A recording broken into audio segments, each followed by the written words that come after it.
বিশ্বে 733 মিলিয়ন মানুষ ক্ষুধার্ত থাকে, আর গড়ে সেটা প্রতি 11 জনের মধ্যে একজন। আর এটা মানব সমাজের পক্ষে ক্ষতিকারক। তাই এর সমাধান করতে আমরা আমাদের মেন চ্যানেলের ভিডিওতে প্রত্যেক 20টা ভিউতে একজন করে খাওয়াচ্ছি। আর কিছু জিনিস মেন ভিডিওতে দেখাইনি। শুরু করছি কেনিয়া দিয়ে, যেখানে আমরা এর আগেও পরিষ্কার পানীয় জলের ব্যবস্থা করেছি, কিন্তু এবার আমরা অন্য সমস্যার মুখোমুখি হলাম। খাদ্য। গবেষণায় দেখা গেছে যে স্কুলে এই সমস্ত বাচ্চাদের খাবার সরবরাহ করলে উপস্থিতির হার 50% পর্যন্ত বৃদ্ধি পেতে পারে, আর পড়াশোনা 20% পর্যন্ত বৃদ্ধি পেতে পারে। এবং এই কারণে এই ভিডিওতে পরে আমাকে খুঁজে বের করতে হয়েছিল যে বিশ্বব্যাপী ক্ষুধার আসল কারণ কি। আর যেটা আমি খুঁজে পেয়েছি তা আমাকে অবাক করেছে। এটা পৃথিবীর সবথেকে কঠিন সমস্যা। ক্যারল এখানকার বেশ কয়েকটি স্কুলের প্রিন্সিপাল। তুমি বলছিলে বেশিরভাগ বাচ্চাই অপুষ্টিতে ভোগে, কারণ অবসর সময় তারা খেলা করে না, কেবল শুয়ে থাকে। ঠিক এই কারণেই তুমি যখন স্কুলে আসবে দেখবে ওরা দুর্বল, ওদের কোনো এনার্জি নেই। অবসর সময় দেখবে ওরা চুপচাপ বসে আছে, ওরা খেলছে না। আর সবাইকে খাওয়ানোর পর আমি সত্যি অবাক হলাম, কারণ ওদের ব্যবহারে আমি পরিবর্তন লক্ষ্য করলাম। তোমার খাবার ভালো লেগেছে? হ্যাঁ, বাচ্চারা হাসছিল আর সবাই দৌড়াদৌড়ি করে খেলছিল। দেখো ওরা এটার পেছনে দৌড়চ্ছে। আমার মনে হয় না ওরা আগে কখনো ড্রোন দেখেছে। না চাইতেই অসাধারণ দৃশ্য। আজকে ডে নাম্বার কত জানো? হ্যাঁ, 3। কেনিয়ার এই জায়গায় সবার রোজগার খুবই কম। গতকালের তুলনায় স্কুলগুলোর অবস্থা খুবই খারাপ। ওরা প্রতিদিন ঠিকমতো খেতেও পায় না। তাই এদের জীবন পরিবর্তন করতে চেষ্টা করা যাক। এদের মধ্যে বেশিরভাগ জনই প্রতিদিন 1000 ক্যালোরির কম খাবার খায়। এবার থেকে স্কুলে খাবার পাবে, শিখতে পারবে, বড় হবে, কম অসুস্থ হবে। আর স্বাভাবিকভাবেই আমরা সবাই বাচ্চাদের জন্য ঠিক এটাই চাইবো। শুরু করো। ঠিক আছে, আমরা এখন অন্য একটা স্কুলে আছি যেখানে আছে 500 জনেরও বেশি স্টুডেন্ট। সবাইকে দেখো। লেগে গেছে। এবার আর মুরগিটাকে লাথি মেরো না। এবার রয়েছে 500 জন স্টুডেন্ট, দেখাও।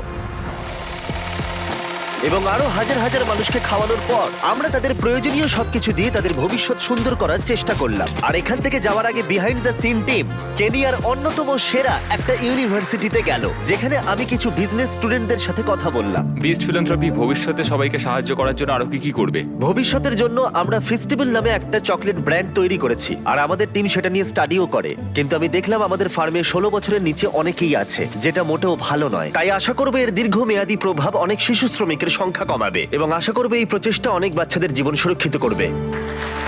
আর সেই জন্যই আমার পরের গন্তব্য আমার কাছে খুবই গুরুত্বপূর্ণ ছিল। আমরা এখন ঘানায় আছি, যেখান থেকে ফেস্টিভ্যালের জন্য কোকো আসে। তাই এখানে স্কুলে খাবার খাওয়ানোর প্রোগ্রামটা আমার কাছে অনেকটাই স্পেশাল। এটা আমার জন্য। হ্যাঁ, থ্যাংক ইউ। আমি দেখে অবাক হলাম যে এরা আমাকে ওয়েলকাম জানাতে অনুষ্ঠানের আয়োজন করেছে, কিন্তু দেখে আমি বুঝতে পারলাম যে এদের বেঁচে থাকার প্রাথমিক শর্তের প্রয়োজন, যেমন খাদ্য। আমি স্বাগত জানাচ্ছি জিমিকে, যাকে আমরা মিস্টার বিস্ট নামে চিনি। Thank you. Thank you. এই খাবারের প্রোগ্রামটা এখানে করতে পেরে আমি খুবই এক্সাইটেড, এবং এই সম্প্রদায়ের জন্য আরো অনেক কিছু করব। আর দেখা করে ভালো লাগলো, আপনাদের সাথে কাজ করে আমি খুশি। থ্যাংক ইউ এই মহান কাজের জন্য। এটা আমাদের আঞ্চলিক পোশাক, এটা দিয়ে তোমায় আবৃত করব আমাদের কৃতজ্ঞতা জানাতে। এই তো ভীষণ সুন্দর দেখাচ্ছে। এখন থেকে তুমি আমাদের গ্রামের উপপ্রধান। Thank you. তুমি কি এসব দেখে খুশি? হ্যাঁ, খুব খুশি। হ্যাঁ, এত আমার কিছু মনে হয় করেছেন। হওয়াই উচিত। ধন্যবাদ। সেলিব্রেশনকে পাশে রেখে আমি ঘানায় কিছু কোকোয়া ফার্ম ঘুরে দেখতে চেয়েছিলাম। এখানকার কৃষকরা বেশিরভাগই দারিদ্র্য সীমার অনেক নিচে বাস করে, তাই বেঁচে থাকার জন্য তাদের সন্তানরাও কাজ করতে বাধ্য হয়। আমরা কঠোর পরিশ্রম করি যাতে ফেস্টিভ্যালের সমস্ত কৃষকরা যথাযথ মজুরি পায় আর শিশু শ্রমিকের সংখ্যা কমে। আর এই মিশনটাকে প্রমোট করতে কোকোয়া ফার্মগুলো ঘুরে আমি একটা ভিডিও শুট করলাম। বড় চকলেট কোম্পানি তাদের শ্রমিকদের খুবই কম পারিশ্রমিক দেয়, দিনে প্রায় $1 কম। প্রথম, আমরা আমাদের কোকোয়া চাষীদের যথেষ্ট পরিমাণে পারিশ্রমিক দিয়ে থাকি। দ্বিতীয়, আমাদের 100% কোকোয়া ফেয়ার ট্রেড সার্টিফাইড, যেটাকে এক কথায় বলা যায় খুবই উৎকৃষ্ট মানের। অনেক ধন্যবাদ, অনেক ধন্যবাদ। কাল দেখা হচ্ছে। ঠিক আছে, ঠিক আছে, চলো। জিমি, একবার এদিকে হ্যাঁ, আসবে দেখতে? এই নাও। Thank you. মেইন চ্যানেলের ভিডিও যারা দেখো তারা হয়তো এর গুরুত্ব বুঝতে পারো না, কিন্তু এটার জন্য অনেকে স্কুলে আসছে, স্কুল ছাড়ার সংখ্যা কমেছে, বাচ্চারা কোকোয়া ফার্মে কম কাজ করছে, যেটা ফেস্টিভ্যালস করছে। এখানেও স্কুল মিল প্রোগ্রাম চলছে। আপনাদের বোঝাতে পারবো না, 10 জন ভর্তি হয়েছিল কারণ গুজব ছড়িয়েছিল যে আমি এখানে খাওয়াচ্ছি। আর যখন আমরা এই প্রোগ্রামটা শুরু করি, তারপর আরো 11 জন এসেছে। তার মানে 21 জন ভর্তি হয়েছে শুধুমাত্র এই কারণে, যেটা দারুণ। ওই 21 জনের মধ্যে বেশিরভাগ জনই কোকোয়া ফার্মে কাজ করত। তারা বলছিল এখানকার 97% বাচ্চা কোকোয়া ফার্মে কাজ করত, আর এখন তারা বিনামূল্যে খাবার এবং শিক্ষা পাচ্ছে। গত কয়েক বছর ধরে আমরা অনেক সমস্যার বিরুদ্ধে লড়াই করছি, যেমন আফ্রিকায় 100টা কূপ খনন করা, গোটা বিশ্বে 100টা বাড়ি নির্মাণ করা, 2000 জনকে হাঁটতে সাহায্য করা, আর 73টা ফিলান্থ্রপি ভিডিও তৈরি করার পরে আমরা এইসব প্রজেক্টে 90 মিলিয়নেরও বেশি অর্থ খরচ করেছি, যেটা হয়তো অনেক বেশি মনে হতে পারে, কিন্তু এখনো অনেক কাজ করা বাকি রয়েছে। আর যখন আফ্রিকার দেশগুলো খাবারের জন্য লড়াই করছে, অন্যদিকে আমেরিকাতে প্রচুর খাবার নষ্ট হয়ে যাচ্ছে। তুমি তোমার জীবনে কতজনকে খাইয়েছো? অ্যাটলিস্ট 3 থেকে 5 বিলিয়ন মানুষকে তো খাইয়েছি। এটা তো অবিশ্বাস্য। সত্যি এটা অবিশ্বাস্য। এ হলো ইভান, যে গত 6 বছর ধরে নিজের জীবন তার শেয়ারিং অ্যাক্সেসকে উৎসর্গ করেছে। একটা নন প্রফিট সংস্থা যারা খাদ্য অপচয় কমিয়ে মানুষকে খাওয়াতে সাহায্য করে, যারা প্রায় 118 মিলিয়ন খাবার নষ্ট হওয়া থেকে বাঁচিয়েছে। আর এই সবকিছু সম্ভব হয়েছে তাদের ভলেন্টিয়ার, ডোনেশনস আর একটা বিশাল ওয়্যারহাউসের জন্য। এই বিল্ডিংটার সাইজ 14টা ফুটবল মাঠের সমান। Oh my আর এটা God. একটা 7 লাখ স্কোয়ার ফিটের রেফ্রিজারেটেড ওয়্যারহাউস। আমার মনে হয় না এরকম বিল্ডিং আগে আমি দেখেছি। দেখো কতটা লম্বা, আর এটা মাত্র একটা সেকশন। এরকম অনেক আছে। যেহেতু প্রত্যেক বছর অনেক পরিমাণে খাবার নষ্ট হয়, সেটা যদি আমরা কমাতে পারি তাহলে বিশ্বের অর্ধেক ক্ষুধা কমে যাবে। আর ইভানের সাথে কথা বলার পরে আমি বুঝতে পেরেছিলাম সেটা কেন।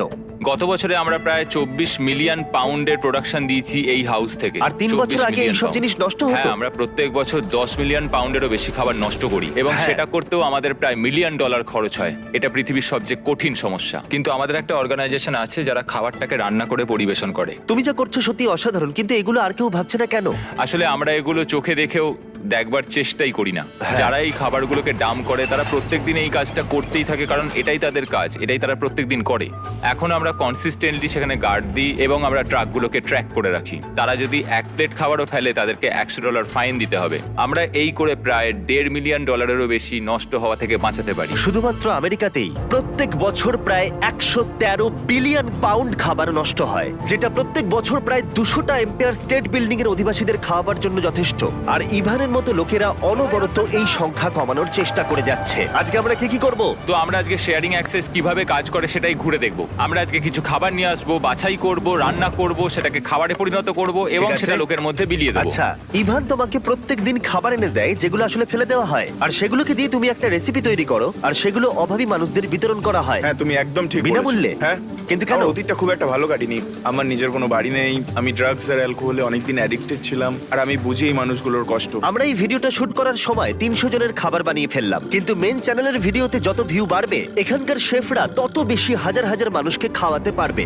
নোলান, আমাকে আরো কিছু লঙ্কা আনতে হবে। তুমি কি একটু আমার সঙ্গে যাবে নাকি? আরো লাগবে? ঠিক আছে, চলো। ওই যে ওখানে দেখছো, ওখান থেকে নিয়ে চলে ও এসো। আচ্ছা, হ্যাঁ, নিয়ে যাও। আসছি। তুমি কি ফ্রিজারে নোলানকে লক করে দিলে? হ্যাঁ, ওই লক করে দিয়েছি। তুমি এখন থেকে আমার ফেভারিট শেফ। ও কি আমাকে ফ্রিজের মধ্যে আটকে দিল? আমাকে এখান থেকে বের করো। আমরা 2 দিন ফিলাডেলফিয়াতে কাটালাম, খাবার বানাচ্ছিলাম, শুট করছিলাম, আর বিনামূল্যে লোকেদের খাওয়াচ্ছিলাম। আর ওখানে শেষ হবার পরে এই অপারেশনটাই আমি আমার হোম স্টেট নর্থ ক্যারোলিনাতে শুরু করলাম। লোকালদের জন্য একটা ফ্রি ফুড ড্রাইভ। প্রত্যেকটা গাড়ি এখান থেকে একটা বক্স ভর্তি খাবার পাবে, কিছু আঙুরের প্যাকেট, কিছু কলা, কিছু পরিমাণ মাংস, আরো অনেক শাকসবজি, বানানো খাবার। এগুলো আমরা সব নষ্ট করি, কিন্তু শেয়ারিং অ্যাক্সেসের জন্য তা হচ্ছে না। ইভান, এত খাবার নষ্ট হওয়ার হাত থেকে বাঁচাতে পারে তোমার কেমন লাগছে? এত লোক খেতে পাচ্ছে। আমার কিচ্ছু বলার নেই, আমি খুবই খুশি। সর্বমোট এই ভিডিও প্রোডাকশন করতে গিয়ে আমরা 7,000-এরও বেশি মানুষকে খাওয়ালাম, আর এই সংখ্যাটা আরো তত বাড়বে যত মেন চ্যানেলের ভিডিওতে ভিউ বাড়বে। তাই যদি না দেখে থাকো, এক্ষুনি দেখে ফেলো, আর যদি দেখে থাকো তাহলে আবার দেখো, তাতে একজনের ক্ষুধা মিটবে।